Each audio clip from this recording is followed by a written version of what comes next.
La Beyrouth de Nizar. Beyrouth, capitale du Liban, centre financier et commercial, certes, mais avant tout capitale du livre, après Byblos. C'est la cité qui, le matin, met son tablier, endosse son cartable et va à l'école. Et de ce fait, elle constitue un point noir dans la conscience des milieux réactionnaires arabes qui voudraient l'exterminer, l'assassiner et l'effacer carrément de l'atlas géographique.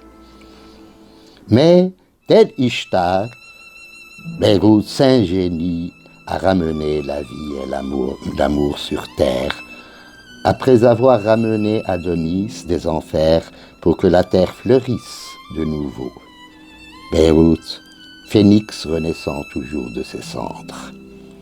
En lisant les poèmes que nous vous proposons ici, deux principes nous paraissent être à l'origine de la mort et de la résurrection de Beyrouth, depuis l'établissement de son port phénicien en moins 500 à nos jours. Deux principes qui sont Eros et Psyché, agissant en frères et dans la totale communion pour générer le premier l'amour et le désir, et le second la conscience et la volonté. Principes qui constituent par leur interaction réciproque la matrice et de l'un et de l'autre, selon à qui des deux on attribue la préséance. Dans ses poèmes, Nizar invoque Ishtar à se lever pour établir la vie sur terre, susciter l'amour et l'union des hommes sur cette terre féconde et généreuse. Il le fait un peu à la manière de Saint Jean Perse, dans la strophe 6 des Amers, son épopée marine. Voici la strophe en question. Ainsi, celle qui à nom frappe à midi le cœur éblouissant des eaux. Ishtar, splendide et nue, éperonnée d'éclairs et d'aigles verts, dans les grandes gazes verts de son eau d'épave, ô splendeur, non tristesse, amour qui tranche et ne rompt, et enfin, cœur libre de mort, tu m'as donné ce très grand cri de femme qui dirent sur les eaux. Oui, Ishtar, dont les nudités successives symbolisent tous les sacrifices consentis en faveur de l'amour et des cycles réalisant la vie. Voici le récit de sa quête tel qu'il est narré dans le 6e cantique Isdoubar.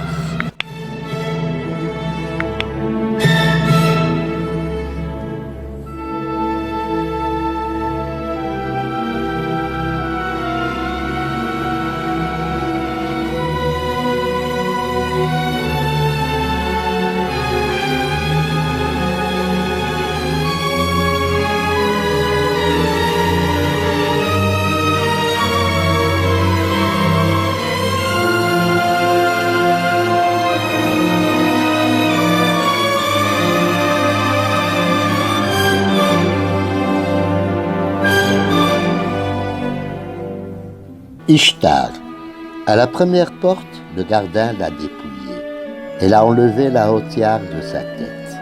À la deuxième porte, le gardien l'a dépouillée.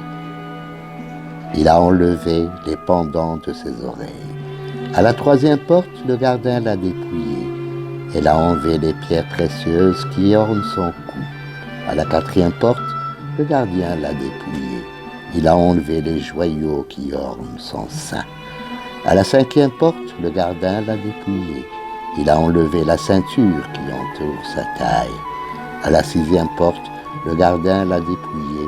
Il a enlevé les anneaux de ses pieds, les anneaux de ses mains. À la septième porte, le gardien l'a dépouillé. Il a enlevé le dernier voile qui couvre son corps.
Préambule. À Beyrouth la féminine, avec toutes mes amours.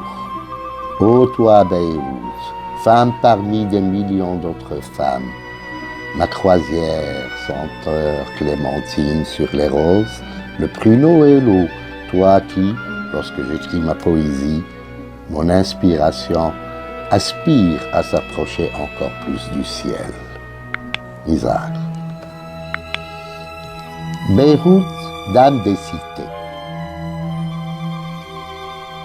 Qui a bradé tes bracelets sertis de perles, a confisqué ton anneau magique et a coupé tes tresses dorées? Qui a égorgé la joie dormant dans tes yeux verts et t'a balafré le visage? Qui a brûlé d'acide tes lèvres pulpeuses et a empoisonné ton eau marine? Qui a répandu la haine dans tes rives couleur de rose? Nous voilà venant à toi pour nous excuser et reconnaître que nous nous sommes acharnés sur toi avec la haine la plus tribale qui soit. Nous avons assassiné une femme qu'on appelle Liberté. Qu'avons-nous à dire au Beyrouth pendant que dans tes yeux sommeillent toutes les mélancolies de l'humanité et quand tes seins brûlés dorment les cendres de la guerre civile? Qui aurait pensé qu'on se rencontrerait pendant que tu gis détruite? Qui aurait pensé qu'à la rose pousseraient 1000 canines? Qui aurait pensé que les yeux combattraient leurs paupières? Qu'avons-nous à dire? Ô toi, ma perle, mon épi de blé et mon crayon d'écolier, toi, mes rêves et mes premiers poèmes, d'où te vient cette rudesse pendant que naguère tu étais l'éclatante fée?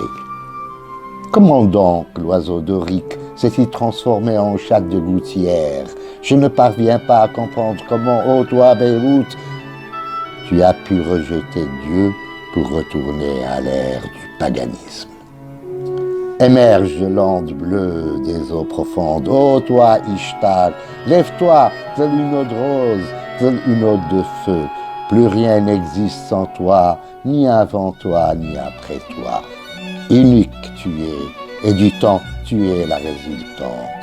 Toi, champ de perles blanches, toi, havre des amours éternels, toi, signe à la queue de pont, lève-toi au nom de l'amour, au nom des poètes, lève-toi au nom du pain quotidien. Au nom des pauvres et démunis, l'amour te hèle, ô toi la plus belle des sultanes.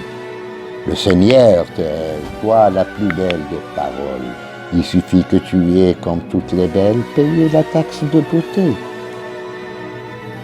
Payé le tribut pour chacune de tes paroles.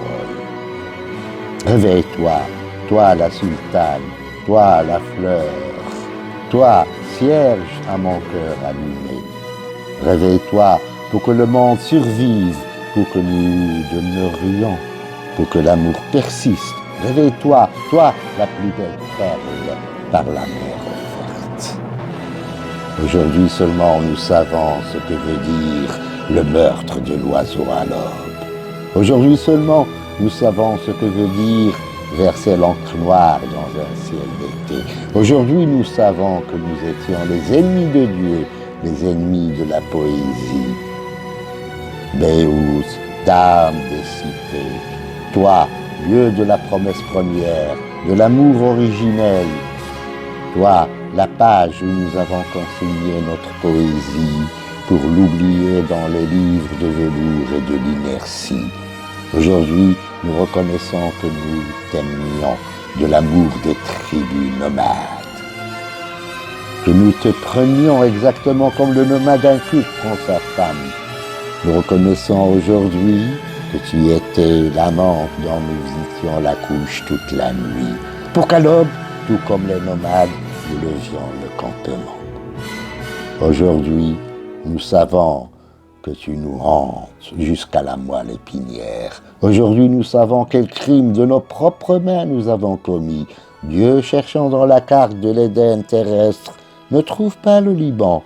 La mer, cherchant dans son vaste registre bleu, ne trouve pas le Liban. Le clair de lune verdoyant cherchant dernièrement la terre du Liban pour convoler avec elle, ne trouve pas le Liban. Donne-moi ta main, toi, perle nocturne, muguet de toutes les cités. Nous reconnaissons aujourd'hui que nous avons été des sadiques, des sanguinaires, que nous avons été de Satan les suppôts. Beyrouth, toi, dame des cités, émerge de sous les cendres, une fleur d'amandier en avril. Quitte ton deuil, la révolution est fille de la mélancolie. Soulève-toi en l'honneur des forêts, des ruisseaux et des fleuves. Soulève-toi au nom des hommes. Nous avons envers toi commis des péchés et nous t'en demandons ici la rémission.